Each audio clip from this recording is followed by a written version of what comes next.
Hi team, this is a small note on how to properly hold a kettlebell in a goblet squat rack position.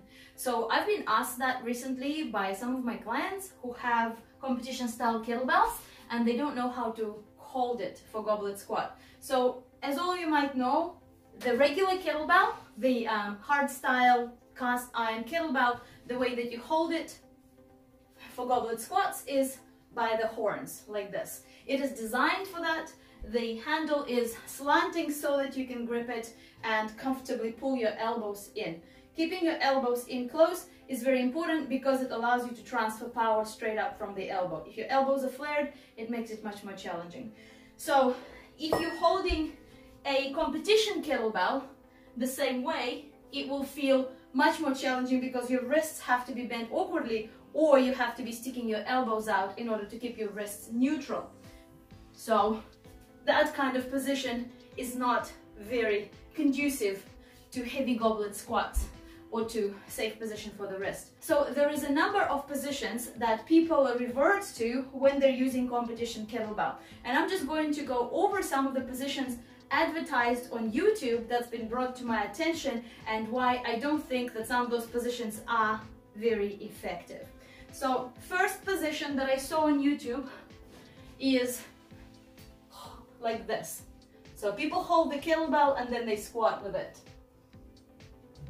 I don't recommend this position because it makes the kettlebell very unstable, and if the kettlebell is sufficiently heavy, it might knock into your face. So your hands are not holding the kettlebell in a stable way. You do not want to risk knocking out your teeth when you're training in general. Training should not be a risk for injury. It's not about that. Training is about health. So unless you're training for circus tricks and you're prepared to pay for the damage, then by all means go right ahead and risk knocking your teeth out. If you have good dental insurance, be my guest. However, holding the kettlebell by the bottom with the handle sticking up is not a good idea unless you're a juggler. So kettlebell jugglers have to hold the kettlebell by the bottom, that's how they have to catch it, but it's a specific field of kettlebell training and they accept that there might be injuries. So if you're training kettlebells for health, avoid holding it by the bottom. It is also not very useful because you can only hold a very light kettlebell like this, and that's why jugglers don't really juggle very heavy kettlebells. So second way that is very popular for holding a kettlebell is by the horns upside down. This is a little bit more safe in terms of not knocking out your teeth. However, it presents the same exact problem as holding it this way in that kettlebell handles, competition kettlebell handles, are square. So the sides of the handles are vertical. So your wrists will have to be bent if you want to be holding it like this. Totally fine if that's what you want to do, but so far, reviewing different kettlebell instructors across YouTube, I have never seen even one of them demonstrate this grip with anything heavier than a 16-kilo kettlebell. And that has to tell you something. You want to be able to goblet squat a relatively heavy weight. So the way I measure it is I can goblet squat a 32 kg kettlebell no problem for 10 to 20 reps and I don't get tired. If you can do that by holding it like this and your wrists or your arms or your shoulders don't get tired, go for it. But I have never seen it done on YouTube. Another inconvenience about both of the above described grips, so the holding it by the bottom and holding it upside down by the horns, is that you can actually even see it. It's ridiculously difficult to get into. Imagine doing that with a heavy kettlebell. You just won't be able to. So you're giving beginners, because goblet squat is a relatively early on beginner exercise, you're giving beginners a kettlebell and a grip which is difficult to get into, and they can't progress it into anything. They can't progress into a heavy kettlebell. What are you actually teaching them by giving them that grip? Nothing. You're teaching them to be inefficient.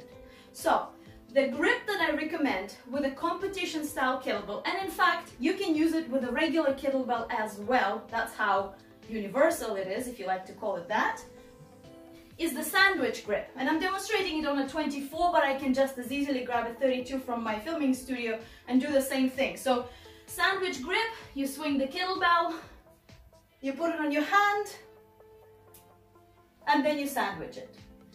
And that's it. Your wrists are relatively vertical, and the kettlebell's handle is perpendicular to your body. Nothing is knocking into your teeth. Your elbows are tight to the body, and it's very easy to squat. And what you're teaching your beginner, so if you're a beginner, you can easily take it down. You don't have to manipulate it in the air. You don't have to flip it. You don't have to wear a mouth guard. And you pick it up, put it down very easily. And you can do it with any weight kettlebell. And you can do it with any style kettlebell as well.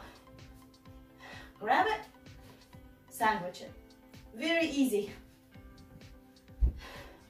I don't think goblet squat positions need to be very fancy, but I do think that they have to teach a beginner who is doing goblet squat about proper positioning, that we keep the weight close to the body, we keep the elbows close, we keep our wrist as straight as possible, and the direction of power has to come from the elbow into the wrist. So we're not holding like this, we're not holding like this, we're not holding like this, we're holding here. I hope this made sense. Please let me know if you have any questions.